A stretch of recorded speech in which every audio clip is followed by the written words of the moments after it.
आज हम इसी वेब सीरीज को एक्सप्लेन करने वाले हैं। वीडियो अगर अच्छा लगे तो वीडियो को लाइक करके चैनल को सब्सक्राइब जरूर कीजिएगा ताकि आपको इसी तरह के लेटेस्ट और फ्रेश कंटेंट मिलते रहे। तो वेब सीरीज की शुरुआत होती है एक फिल्म की शूटिंग से, जहां उस फिल्म के क्लाइमेक्स सीन को शूट किया जा रहा था। ये एक स्टंट का सीन है जिसमें हीरो के बॉडी डबल को एक बिल्डिंग से दूसरी बिल्डिंग तक कूदना था। जैसे ही बॉडी डबल उस बिल्डिंग पर कूदने की कोशिश करता है कि वो धड़ाम से नीचे गिर जाता है और उसकी हालत कुछ इस तरह हो चुकी थी कि अब वो अगले 6 महीने तक कहीं भी काम नहीं कर सकता। और ये देखकर तो सारे डायरेक्टर जो है वो हैरान रह चुके थे, क्योंकि ये क्लाइमेक्स का सीन था। वैसे ही उनकी शूटिंग जो है वो लेट हो चुकी है। उन्हें आज के आज ये सीन कंप्लीट करना था कि तभी यहाँ पर एंट्री होती है फ्रेडी की। फ्रेडी दरअसल में इस फिल्म का प्रोड्यूसर है। फ्रेडी ने लोगों को 10 दिन का टाइम दिया था, लेकिन 10 दिन कंप्लीट हो चुके हैं और अभी तक फिल्म नहीं बन पाई थी, इसलिए फ्रेडी यहाँ पर आया था। डायरेक्टर यहाँ पर फ्रेडी से एक दिन और मांगता है। फ्रेडी उसे एक दिन और दे देता है और कहता है कि उसकी फिल्म जो है वो 15 जुलाई तक ही रिलीज होनी चाहिए, ये स्टंट वाला सीन फिल्म में हो या फिर ना हो। लेकिन डायरेक्टर बताता है कि ये सीन जो है वो उनके लिए बहुत जरूरी है कि तभी यहाँ पर एंट्री होती है फिल्म के हीरो आसमान की। आसमान कहता है कि इस स्टंट को वो खुद ही करेगा। वैसे बहुत ही खतरनाक स्टंट था, जिसके लिए आसमान की मैनेजर सान्या जो है वो मना कर रही थी कि ये सारे स्टंट जो है वो कॉन्ट्रैक्ट में नहीं लिखे थे। इसके बावजूद यहाँ पर हमारा हीरो आसमान जो है वो स्टंट को करता है और कोई भी प्रॉब्लम नहीं होती है, जिसके बाद फिल्म जो है वो पूरी तरह से कंप्लीट हो जाती है और फिर इसे थिएटर में 15 जुलाई को ही रिलीज कर दिया जाता है। जब इसे थिएटर में रिलीज किया गया तो सारी पब्लिक जो है वो खुश हो चुकी थी, क्योंकि उन्हें ये फिल्म बहुत पसंद आई थी। और जब पब्लिक को मालूम चला कि आसमान भी इसी थिएटर में बैठा हुआ है तो सभी लोग उसके ऊपर टूट पड़ते हैं। आसमान जैसे तैसे उनसे छिपता है और बाहर आता है। बाहर उसका दोस्त परवेज मिलता है। परवेज भी दरअसल में उसी के साथ था और पब्लिक को तो परवेज ने ही बताया था कि आसमान यहीं पर बैठा हुआ है। बाहर आते ही उनकी मुलाकात होती है गफूर भाई के लोगों से। गफूर के बारे में आपको बता दूं, गफूर जो है वो बहुत ही बड़ा गैंगस्टर है। अब आगे हम देखते हैं एक शादी वाले फंक्शन को, जहां पर कुछ सिंगर जो है वो उस शादी में परफॉर्मेंस दे रहे थे और यहीं पर हम देखते हैं अवतार नाम के आदमी को, जो कि बैकग्राउंड सिंगर तो है, लेकिन वो यहाँ पर एक कमाल की सिंगिंग करता है, जो देखकर मेन सिंगर जो है वो अवतार से कहता है कि जितना पैसा दिया है ना उतना ही काम करो। तब अवतार भी उससे कह देता है कि तुझे इतने सारे पैसे मिले हैं तो थोड़ा तो काम कर। ये सुनकर उसे बुरा लग जाता है और वो सिंगर जो है वो अवतार को इस फंक्शन से बाहर निकाल देता है। जिसके बाद हम देखते हैं आसमान की पूरी फैमिली को। आसमान जब अपने घर पहुंचा तो वो अपने पिताजी को बताता है कि उसकी फिल्म जो है वो लोगों को बहुत पसंद आ रही है। यहाँ तक कि उसकी माँ को भी बहुत खुशी हुई थी। और यहाँ हमें ये भी मालूम चलता है कि आसमान की माँ 10 साल पहले बैकग्राउंड डांसर के रूप में बॉलीवुड में ही काम किया करती थी। और तो और अवतार जो है वो आसमान के अंकल हैं और वो भी 10-20 साल पहले एक बैकग्राउंड सिंगर थे और आज भी उन्हें बैकग्राउंड सिंगर के अलावा कोई भी काम नहीं मिलता, जो देखकर उन्हें बुरा लगता है। जिसके बाद आसमान और परवेज जो है वो अपनी फिल्म रिवॉल्वर का रिव्यू देखने लगते हैं, जिसमें संजीव शर्मा जो कि एक क्रिटिक्स है, उसका जब वो रिव्यू देखते हैं तो उन्हें ऐसा लगा कि शायद संजीव शर्मा उनकी फिल्म की तारीफ करेगा, लेकिन ऐसा नहीं हुआ। संजीव शर्मा ने इस फिल्म को रोस्ट कर दिया था और तो और आसमान की एक्टिंग को उसने बहुत ही बुरा बताया था। ये देखकर आसमान को बहुत बुरा लगा था, लेकिन परवेज उसे बताता है कि फिल्म तो सुपरहिट हो चुकी है और कल फिल्म की सक्सेस पार्टी भी है, तो आखिरकार तुझे इन सब चीजों का बुरा नहीं लगना चाहिए। जिसके बाद सीन शिफ्ट होता है फिल्म की सक्सेस पार्टी की तरफ, जहां सबसे पहले एंट्री होती है सोडा वाला प्रोडक्शन के मालिक फ्रेडी की, जिन्होंने ही रिवॉल्वर को भी प्रोड्यूस किया है। थोड़ी देर के बाद ही यहाँ पर आसमान की पूरी फैमिली भी पहुँच जाती है और अब आगे जाकर हम देखते हैं बहुत सारे सेलिब्रिटीज को, जिनमें करण जौहर थे और उनके बाद ही यहाँ पर रणवीर सिंह भी आया था, जिसके पैर में बहुत ही खतरनाक चोट लगी हुई थी। ये देखकर करण बहुत हैरान था, क्योंकि अगले महीने से ही उसकी फिल्म जो है वो रणवीर के साथ स्टार्ट होने वाली थी। लेकिन रणवीर बताता है कि अगले महीने तो क्या 6 महीने तक उसका पैर जो है वो ठीक नहीं होने वाला। ये सुनकर करण जौहर को बहुत ज्यादा गुस्सा आ रहा था और अब इसी सक्सेस पार्टी में बहुत सारे सेलिब्रिटीज जो है वो आ जाते हैं। आखिर में एंट्री होती है जरज सक्सेना की। जब वो यहाँ पर आया तो सभी लोग चुप हो जाते हैं। उन्हें समझ में ही नहीं आया कि आखिरकार ये बंदा कौन है, लेकिन सभी लोगों को ऐसा तो लग रहा था कि कहीं ना कहीं इस बंदे को जरूर देखा है। जिसके बाद सिक्योरिटी वाले जरस सक्सेना को बाहर फेंक देते हैं और फिर आखिर में यहाँ आसमान की मुलाकात होती है सोडा वाला प्रोडक्शन के मालिक फ्रेडी से। फ्रेडी यहाँ पर आसमान से कहते हैं कि तुमने बहुत ही अच्छा काम किया, ये फिल्म सुपरहिट हो चुकी है। इसलिए यहाँ पर फ्रेडी जो है वो आसमान को बॉलीवुड के सबसे बड़े सुपरस्टार अजय तलवार से मिलवाना चाहते थे। जब अजय तलवार आसमान के सामने आए तो आसमान जो है वो बहुत ही हैरान था कि आखिरकार अजय तलवार जैसे सुपरस्टार आज उनसे मिल रहा है। अजय तलवार और फ्रेडी जो है वो 6 साल पहले साथ में काम कर चुके हैं। दरअसल में उन दोनों ने मिलकर एक फिल्म बनाई थी जिसका नाम है सैलाब। वो फिल्म जो है वो बहुत ही सुपरहिट थी, इसलिए फ्रेडी चाहता है कि अजय तलवार जो है वो सैलाब 2 को साइन कर ले। लेकिन अभी फिलहाल तो अजय तलवार का ऐसा कोई भी मन नहीं है। अब पार्टी में जब रणवीर सिंह मौजूद था कि तभी उसके पास एसएस राजामौली का कॉल आता है। राजामौली जो है वो रणवीर सिंह को अपनी फिल्म में साइन करना चाहते हैं, जिसके लिए रणवीर सिंह तो तुरंत मान जाता है। लेकिन राजामौली ने कुछ बातें सुनी है कि रणवीर जो है वो करण जौहर के साथ कोई फिल्म करने वाला है और तो और उसका पैर भी टूटा हुआ है। लेकिन यहाँ पर रणवीर सिंह जो है वो साफ मना कर देता है और कह देता है कि ये सब बस एक र्यूमर्स है। और तभी हम यहीं पर देख पाते हैं परवेज को, जो कि रणवीर सिंह को देखकर वीडियो बनाने लगता है। जब रणवीर सिंह उनसे बात कर रहा था तो परवेज ने सारी चीजें रिकॉर्ड कर ली थी। अब पार्टी में ही सान्या जो है वो अवतार को एडम नाम के डीजे से मिलाती है, लेकिन अवतार यहाँ एडम से बहुत बुरा भला बोलता है और कहता है कि तुम ना बहुत ही खराब बजा रहे हो। दूसरी तरफ हम देखते हैं आसमान के पिताजी को, जिनके हाथों से गलती से अजय तलवार की शर्ट पर ड्रिंक गिर जाती है, जिस वजह से अजय तलवार उनके ऊपर बिल्कुल भी गुस्सा नहीं होता। और तो और उन्हें ये बात भी मालूम चल चुकी थी कि ये दरअसल में आसमान के पेरेंट्स हैं। और यहाँ परवेज ने जो वीडियो रिकॉर्ड की थी रणवीर सिंह चाहता है कि वो डिलीट कर दे, लेकिन परवेज तो नहीं मान रहा था। और तो और उसने अपना मोबाइल फोन जो है वो पैंट के अंदर डाल दिया था, जिसके बाद रणवीर सिंह उसे थोड़ी रिश्वत देता है। वो उसे एक असली वॉच गिफ्ट करता है, लेकिन यहाँ परवेज उससे कहता है कि हम आपके बहुत बड़े फैन हैं, मुझे इस तरह की रिश्वत नहीं चाहिए, बस आप एक बार मुझसे प्यार से ही बोल देते, वो वैसे ही डिलीट कर देता। लेकिन फिर भी रणवीर सिंह उसे वो वॉच गिफ्ट करता है। अब पार्टी में फ्रेडी जो है वो आसमान से मिला।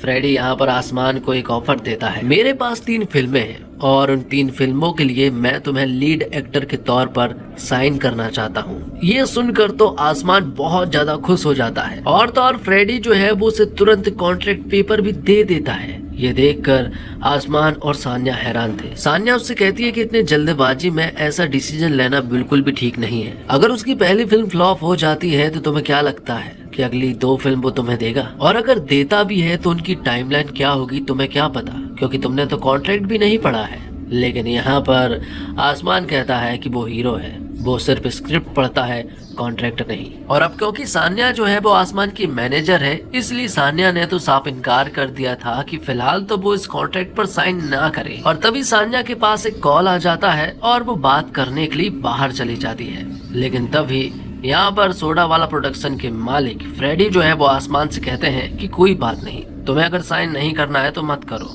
लेकिन यहाँ आसमान जो है वो उन कॉन्ट्रैक्ट पर साइन कर देता है। आसमान यहाँ फ्रेडी से हरामजादे 5 मूवी के बारे में पूछता है कि आखिरकार उसकी लीडिंग कास्ट जो है वो तैयार हुई है कि नहीं। फ्रेडी भी यहाँ पर बता देता है कि उस फिल्म की सारी कास्ट जो है वो तैयार है। यहाँ पर वास्तव नाम का आदमी आता है और यही बंदा जो है वो हरामजादे 5 का लीड एक्टर है। और वास्तव यहाँ पर आसमान को बताता है कि कल वो संजीव शर्मा के शो राउंड टेबल पर जा रहा है, जहाँ पर सारे न्यूकमर को उसने बुलाया है। लेकिन संजीव शर्मा ने आसमान को नहीं बुलाया था। आखिरकार प्रॉब्लम क्या है ये तो नहीं पता। अब पार्टी में ही सान्या की मुलाकात होती है करण जौहर से। सान्या को मालूम चलता है कि करण जौहर के पास एक फिल्म है, जिस फिल्म को पहले रणवीर सिंह करने वाला था और अब करण जौहर एक हीरो की तलाश में है। सान्या यहाँ पर एक नाम रिकमेंड करती है जिसका नाम आसमान था। लेकिन यहाँ पर करण जौहर को ऐसा लगता है कि आसमान जो है वो अभी आया है और उसकी फिल्म जो है वो बिग बजट होने वाली है। सान्या करण जौहर को भरोसा दिलाती है कि आसमान सबसे अलग है। वो उनसे ये भी कहती है कि फिल्म का एक्टर भले ही कोई भी हो सकता है, लेकिन फिल्म के हीरो तो आप ही होते हैं। अब पार्टी में ही आसमान की नजर पड़ती है संजीव शर्मा की तरफ, जो कि सक्सेस पार्टी में आया हुआ था। आसमान उसके पास जाता है और कहता है कि फिल्म तो तुम्हें बिल्कुल पसंद नहीं आई थी, तो आखिरकार फिल्म की सक्सेस पार्टी में आप यहाँ पर क्या कर रहे हैं। लेकिन संजीव शर्मा ने भी उसे ठीक जवाब तो नहीं दिया था, जो देखकर आसमान को गुस्सा आ जाता है। वो बोतल तोड़कर जब उसके सर पर मारने ही वाला था कि तभी वो रुक जाता है और बताता है कि ये बस एक मजाक था, और अब वो उससे कहता है कि वो कल राउंड टेबल पर आ रहा है। ये सारी चीजें करण जौहर भी देख रहा था। उसे समझ आ गया था कि इस बंदे में बात तो है, लेकिन फिलहाल वो आसमान को फिल्म नहीं देने वाले। जिसके बाद हम देखते हैं वास्तव को, जो कि नशा करके और नशीले पदार्थ लेकर जब वो बाहर लौटा तो बाहर कुछ नारकोटिक्स डिपार्टमेंट के लोग जो है वो उसे अरेस्ट कर लेते हैं और उसे अपने साथ ले जाते हैं। अब अगली सुबह हम देखते हैं कि सोडा वाला प्रोडक्शन ऑफिस में यहाँ पर फ्रेडी से मिलने के लिए चिंतामणि नाम का एक आदमी आता है। मालूम चलता है कि चिंतामणि जो है वो एक इन्वेस्टर है और वो सोडा वाला कंपनी की फिल्मों में पैसा इन्वेस्ट करता है, और हाल ही की फिल्म रिवॉल्वर में भी उसके ही पैसे लगे हुए थे। अब चिंतामणि यहाँ फ्रेडी को बताता है कि कल रात क्या हुआ तुम्हें मालूम नहीं है। हरामजादा 5 जो बनने वाली थी उसका लीड एक्टर वास्तव को पुलिस ने अरेस्ट कर लिया है, और हरामजादे 5 में भी चिंतामणि के ही पैसे लगे हुए थे। मालूम चलता है कि फ्रेडी ने चिंतामणि से 300 करोड़ लिए थे, जिनमें से 50 करोड़ से तो उसने रिवॉल्वर फिल्म बना दी है और अब उसके पास 250 करोड़ बचे हैं। तो यहाँ फ्रेडी जो है वो चिंतामणि से कहता है कि मेरे पास एक बहुत ही अच्छा ऑफर है, हरामजादे 5 को भूल जाओ, मेरे पास सैलाब 2 पर काम करने का मौका है। वो अजय तलवार के साथ 150 करोड़ की फिल्म बनाएगा। ये सुनकर चिंतामणि खुश हो जाता है, क्योंकि अगर फिल्म में अजय तलवार होगा तो फिल्म का ब्लॉकबस्टर होना तो एकदम तय है। अब अगली सुबह आसमान जो है वो परवेज और सान्या के साथ मिलकर राउंड टेबल शो में जाने लगता है। जब वो अपने घर से बाहर निकला तो उसने देखा कि परवेज की जो कार है वो एकदम न्यू हो चुकी है।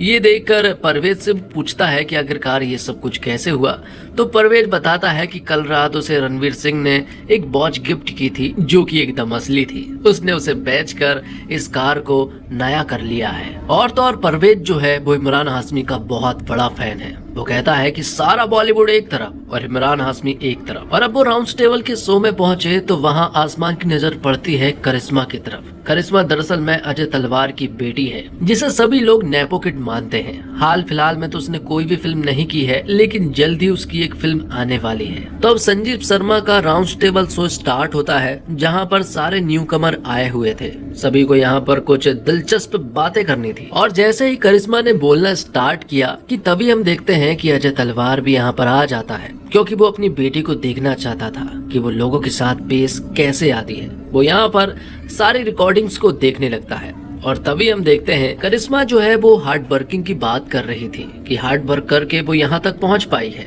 ये सुनकर आसमान हंसने लगता है और कहता है कि तुम अपने पापा की वजह से यहाँ पर पहुँच पाई हो। अगर तुम 2 महीने भी काम नहीं करती हो ना, तब भी तुम तो मर्सिडीज से घूमोगी, लेकिन अगर 2 महीने मैं काम ना करूँ तो मेरा परिवार सड़क पर आ जाएगा, मुझे घर वापस जाना पड़ेगा। तो आसमान जो है वो यहाँ पर बहुत सारी पंच लाइन मार देता है। उसे ये नहीं मालूम था कि अजय तलवार यहीं पर बैठा हुआ है। वो सारी चीजें देख रहा था, यहाँ तक कि अपनी बेटे की बेइज्जती होता हुआ भी। तो आसमान ने जो राउंड टेबल में किया, जिसके बाद वो और भी ज्यादा फेमस होने लगा था, इसलिए वो एक बार में पार्टी करने के लिए आए थे कि तभी सान्या के पास करण जौहर का कॉल आता है। दरअसल में करण जौहर ने राउंड टेबल का वो शो देख लिया था, जिनमें उसे आसमान बहुत ज्यादा पसंद आया था, और अब इसलिए वो उसे अपनी फिल्म में साइन कर लेते हैं। सभी लोग बहुत खुश थे कि तभी यहाँ पर सान्या को एक न्यूज मालूम चलती है। उसे पता चलता है कि दरअसल में आसमान ने फ्रेडी की भी 3 फिल्मों को साइन कर लिया है, जबकि सान्या ने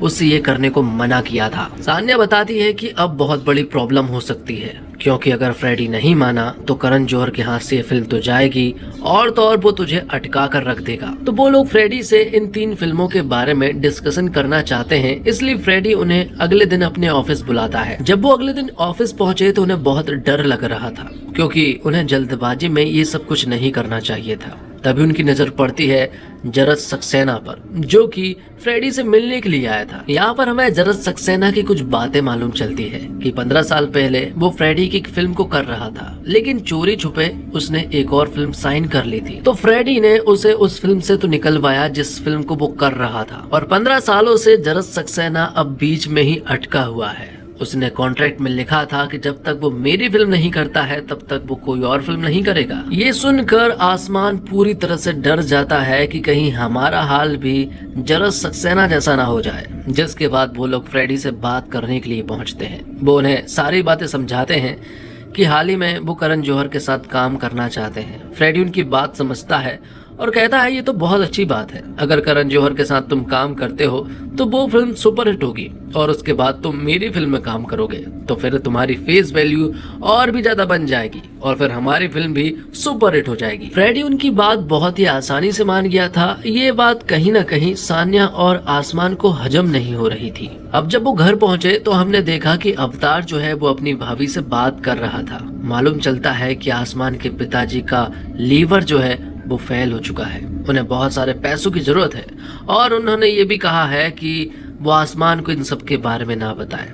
अवतार भी कह देता है कि वो वादा करता है वो आसमान को कुछ भी नहीं बताएगा, लेकिन शाम को एक पैक पीते ही वो आसमान को सब कुछ बता देता है। पर अवतार आसमान से ये भी कहता है कि वो घर इसके बारे में कुछ भी ना बताए वरना वो मेरी जान ले लेगी। ये सुनकर आसमान को बहुत बुरा लगा था। उसके पास कुछ पैसे भी नहीं थे, इसलिए यहाँ सान्या उसे कहती है कि एक ऐड है जिसका नाम मैन स्मूथ है, अगर तुम उसे करते हो तो तुम्हारे पास बहुत सारे पैसे आ जाएंगे। अब अगले दिन आसमान और सान्या जो है वो करण जौहर के ऑफिस जाते हैं, लेकिन बीच रास्ते में ही उनकी मुलाकात होती है करिश्मा से। वो भी उन्हीं के ऑफिस जा रही थी। उन्हें समझ नहीं आ रहा था कि आखिरकार करिश्मा वहाँ क्यों जा रही है। तब मालूम चला कि करण जौहर जो फिल्म बनाने वाला है उस फिल्म का हीरो आसमान है और हीरोइन जो है वो दरअसल में करिश्मा ही है। ये चीज तो दोनों के लिए ही सरप्राइजिंग थी, क्योंकि हाल ही में वो एक शो में मिले थे जहां उनकी मुलाकात तो है वो ठीक ढंग से नहीं हुई थी। तो जब वो लोग यहाँ से जा रहे थे कि तभी एक कैमरामैन जो है वो करिश्मा के ऊपर एक गंदा कमेंट कर देता है और उससे कहता है कि उसने प्लास्टिक सर्जरी करवाई है। ये सुनकर करिश्मा को बहुत बुरा लगा था और यहीं पर हमारा हीरो आसमान भी खड़ा हुआ था।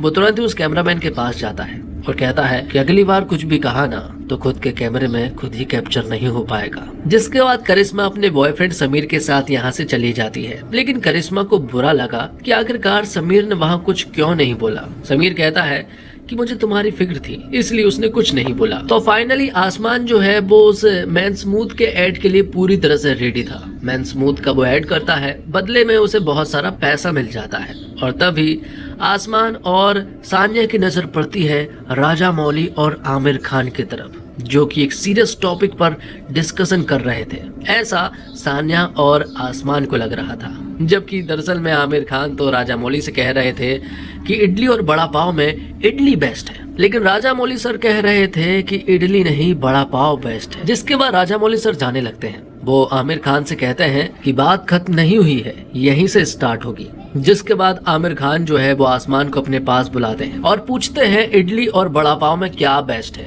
यहाँ पर आसमान बड़ा पाव बोलता है। ये सुनकर आमिर खान को बिल्कुल अच्छा नहीं लगा और वो उससे हट करके यहाँ से चले जाते हैं। अब आगे हम देखते हैं कि जब आसमान, अवतार और परवेज जब सभी लोग एक ही जगह पर थे तो अवतार जो है वो आसमान को अपना बनाया हुआ एक गीत सुनाना चाहता था। जब वो सॉन्ग बज रहा था कि तभी यहाँ पर बादशाह आ जाता है।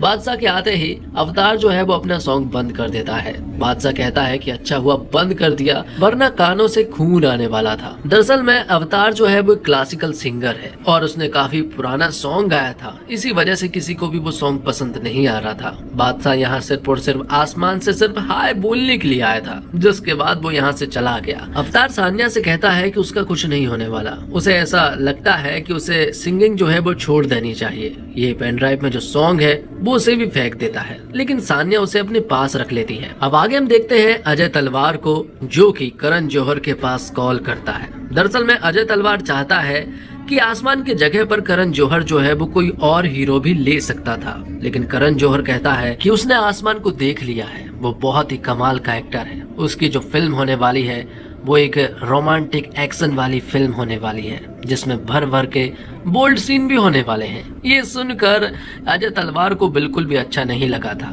क्योंकि उसकी बेटी की वो पहली फिल्म होने वाली है और तो और हीरो जो है वो आसमान होने वाला है। अब आगे हम देखते हैं कि अजय तलवार को एक अवार्ड मिलने वाला था, इसलिए वो सभी लोग वहां जा रहे थे, लेकिन अजय तलवार का एक बेटा है जिसका नाम सौमिक है और वो बहुत ही बदतमीज है। वो किसी से भी ठीक ढंग से बात नहीं करता। ये सारी चीजें देखते हुए अजय तलवार को बिल्कुल भी अच्छा नहीं लगता। अब ये सभी लोग एयरपोर्ट की तरफ निकलते हैं जहाँ मालूम चलता है कि फ्लाइट जो है वो 40 मिनट लेट है। तभी यहाँ पर करिश्मा की मुलाकात आसमान से होती है, जो कि एयरपोर्ट के स्टोर पर ही एक परफ्यूम खरीद रहा था। यहाँ उन दोनों की मुलाकात होती है और उन दोनों की बातों से हमें ऐसा लगता है कि कहीं न कहीं दोनों के बीच अब सारी चीजें जो है वो ठीक हो चुकी है और वो अच्छे दोस्त भी बन चुके हैं। दरअसल में आसमान जो है वो अपने घर वापस आ रहा था क्योंकि उसके पिता की तबीयत बिल्कुल भी ठीक नहीं है। वो यहाँ पर आकर अपनी फैमिली वालों से मिला। आसमान ने यहाँ अपनी माँ को पैसे दिए ताकि उसके पिता का लीवर का इलाज हो सके। अब खाना खाने के बाद आसमान और उसके पिता जो है वो वॉक पर जाते हैं,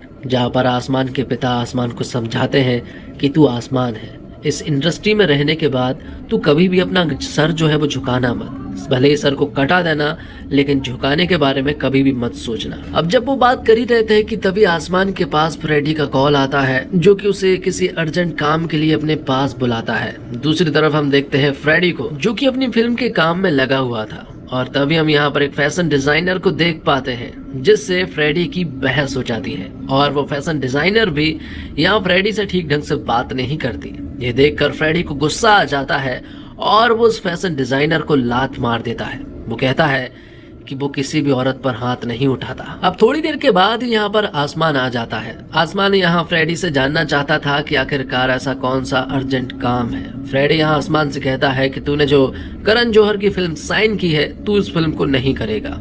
ये सुनकर आसमान हैरान था, क्योंकि कुछ दिन पहले ही तो फ्रेडी ने कहा था कि वो उसकी फिल्म कर सकता है। ये सुनकर उसे अच्छा नहीं लगा और आसमान ने साफ इनकार कर दिया कि वो करण जौहर की फिल्म करेगा, वो आपकी बात नहीं मानेगा। और तो और वो उस कॉन्ट्रैक्ट को भी फाड़ देता है और यहाँ से जाने लगता है।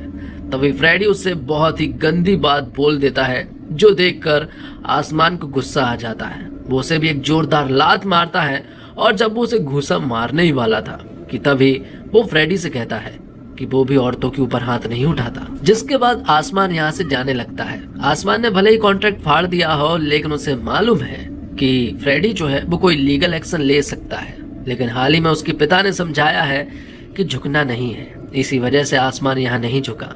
इसी के साथ वेब सीरीज का पहला पार्ट यहीं पर समाप्त होता है। उम्मीद करता हूँ दोस्तों आपको वीडियो पसंद आई होगी। वीडियो पसंद आई हो तो वीडियो को लाइक करके चैनल को सब्सक्राइब जरूर कीजिएगा, ताकि अगले पार्ट में जल्द से जल्द अपलोड कर सकूं। धन्यवाद।